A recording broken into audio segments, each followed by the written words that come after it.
my first official parang launch mo ito. participation sa I Can Serve, and I'm so happy to be around my sisters. And iba pala, no? Iba pala pagka dumating ka dun sa punto na, kumbaga, it's my first outing publicly, you know, announcing to the world that I am a survivor. Yes.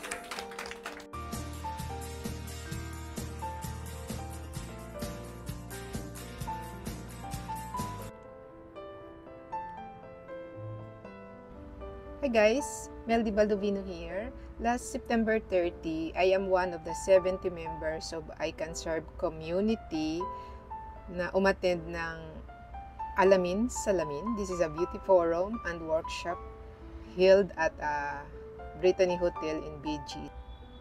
Yes, the event was hosted by I Can Serve volunteer Abigail Arenas de Leon. She's one of the survivor also. With us is Miss Lala Flores, the supermodel, of course, Celeste Tobiera, the hairstylist of the celebrity, and of course, the celebrity stylist, Liz Oy. And this is where hairdresser to the stars, Celeste Tobiera, shared her own cancer journey, being a hairstylist, inspiring her audience with her determination to give back to the cancer community. And for the first time ever, shinare niya sa buong mundo that she is a breast cancer survivor. Ito na. So, ang magtutulong naman sa atin, napaka-special talaga, star-studded talagang ating umaga ngayon. A sister in I Can Serve is a survivor. Yan. She has been a hairdresser for the past 24 years. So 2 years old pa lang siya, nagbubuhok na siya. Graduated from Vidal Sassoon Academy in London. Talaga. A celebrity hairdresser. Napakaswerte ni Miss Annabel. Lahat ng hinahawakan ng ating hairdresser today, celebrity. She's one of the reasons why we have Alamin Salamin today. Thank you for that. Let us all welcome Miss Celeste Tobiera!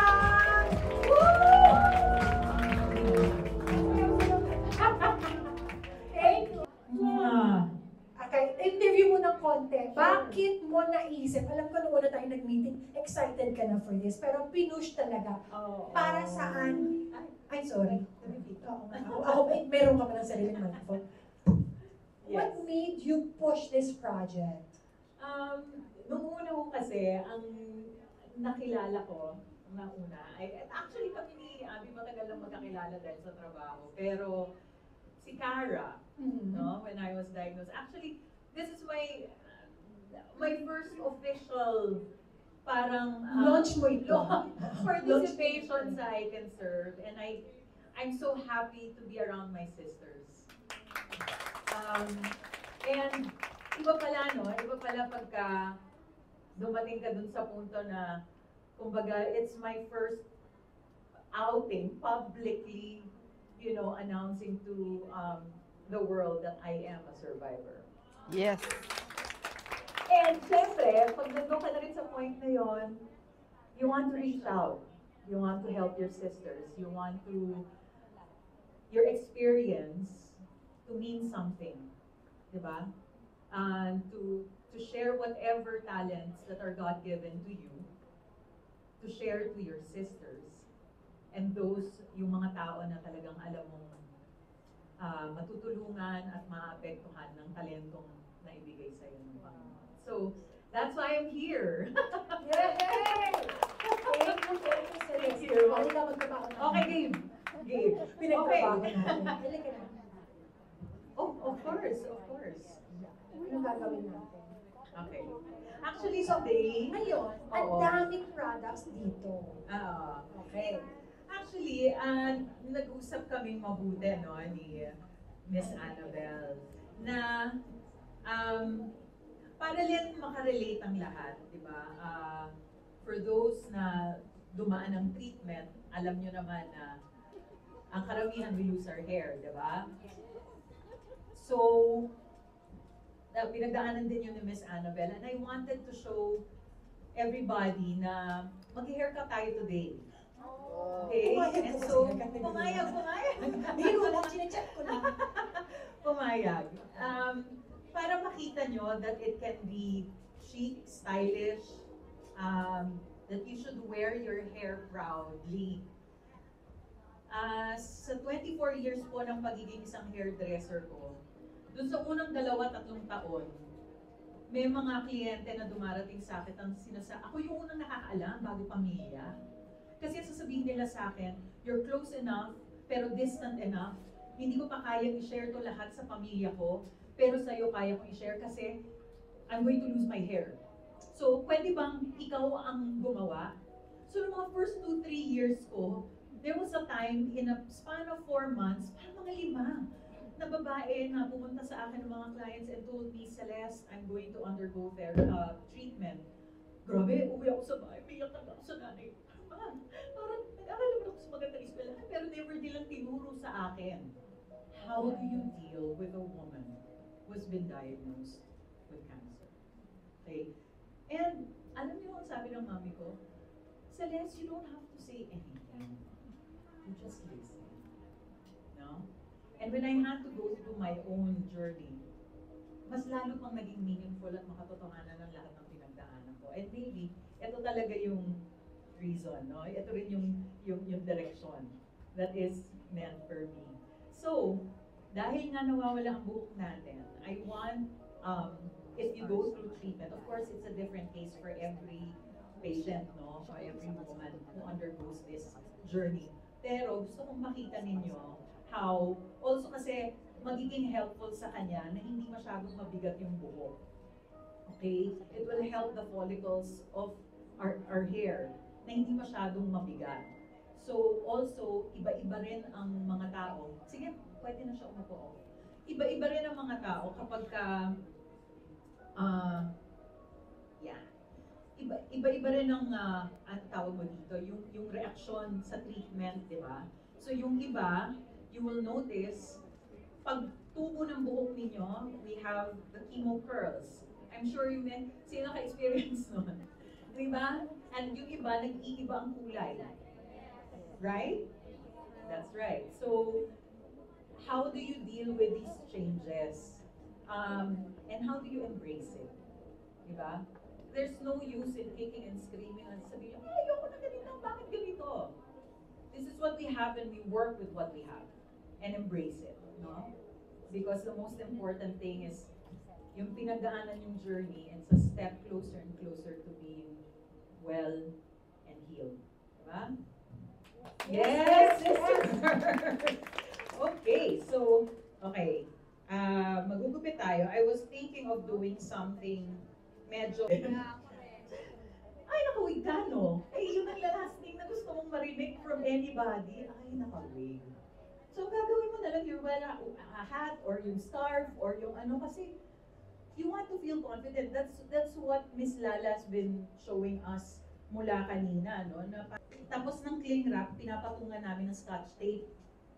Okay? Pagpatong ng scotch tape, mamarkahan mo na sa ng tenga, sa ng batok, hairline, ganyan, mamarkahan mo yan. Kaya importante na walang bigat yung buhok.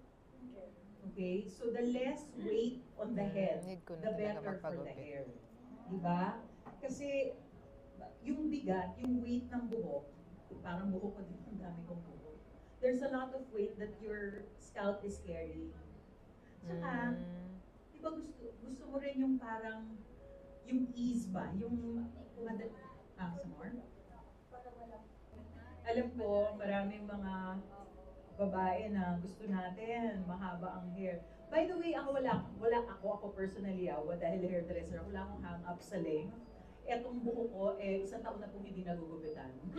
Para lang sa information din ninyo. Kasi, anong tawag mo dito, syempre, sobrang busy at saka pero, I can wear a pixie, I can wear it, like a bob, I can wear it long. So, alam niyo kung bakit? Maraming nagtatanong sa akin, ano bang bagay? Diba? Yun ang usual na tanong ano bang bagay sa akin? Kasi alam mo, eto mga babae, forever to. ang bilog ng mukha ko, parang magang-maga. Di ba? Parang ano ba dapat? Di ba dapat mahaba ang buhok? Kasi bilog na bilog yung mukha ko, ganito, ganyan. Or ang haba ng mukha ko, di ba? Di ba masyadong square? Di ba ganun? So maraming mga, di ba, naiisip na gusto nyong itago, gusto nyong ganyan. The short answer is, anong bagay sa'yo? Ang bagay sa'yo ay kung anong gusto mo para sa'yo. Suitability is your personality. What is suitable for you is what suits your personality.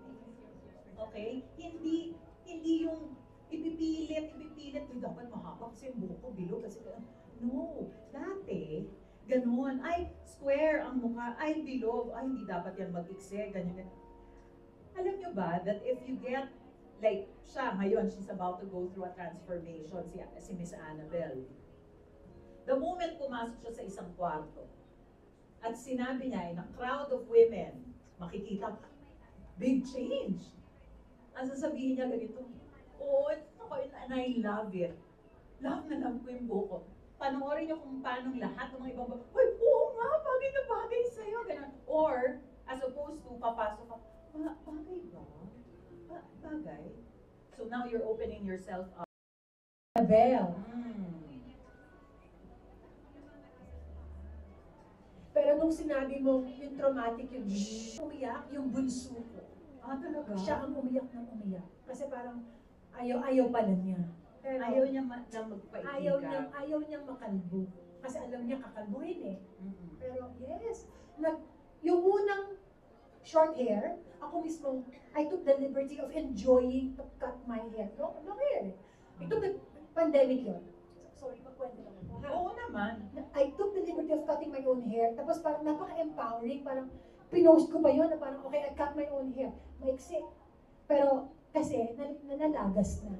Tapos, after a few days lang, ito na, umupo na ako, I'm ready to cut my hair. So, my husband June, drama yun. Pero ako tawa lang ako ng tawa.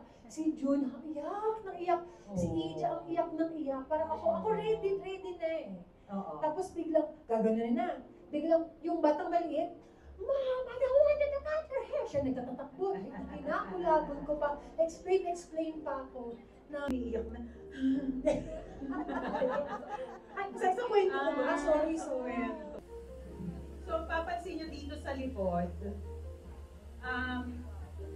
para siyang, ayoko kasi yung parang binarbero. So, pwede rin as it's growing out, diba? I see Ma'am has a pixie also. Ay, marami mga example ng pixie ba?